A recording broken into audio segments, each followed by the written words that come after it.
राष्ट्रीय लिंगायत संघाच्या वतीने लिंगायत समाजाच्या विविध मागण्यांसाठी 22 ऑक्टोबरपासून मंगळवेढा ते मुंबई लिंगायत जोडो बसव यात्रेला सुरुवात करण्यात येणार असल्याची माहिती राष्ट्रीय लिंगायत संघाचे महाराष्ट्र समन्वयक विजयकुमार हत्तुरे यांनी पत्रकार परिषदेत दिली। या लिंगायत जोडो बसव यात्रेसंदर्भात अधिक माहिती देताना हत्तुरे म्हणाले,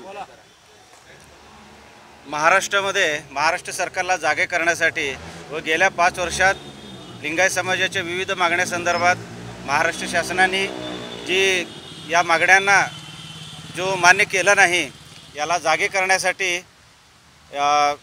महात्मा बसवेश्वरांच्या रथयात्रा आम्ही सांगली जिल्ह्यातील माननीय प्रदीप बापू वाले यांच्या नेतृत्वाखाली तसेच या चन्नबसवानंद महास्वामीजी यांच्या दिव्य नेतृत्वात हा रथयात्रा निघणार आहे।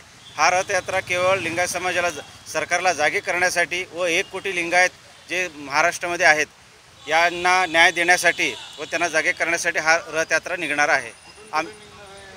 मंगळवेढा ते मंत्रालय जवळजवळ 60 मतदारसंघातून हा रथयात्रा निघणार आहे। काय कारण आहे ती आमची?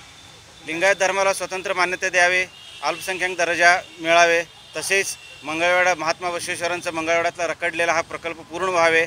महात्मा बसवेश्वर आर्थिक महामंडळ केलेला आहेत, या ठिकाणी केवळ ओबीसी असल्यानंच हा त्याचा लाभ मिळतो।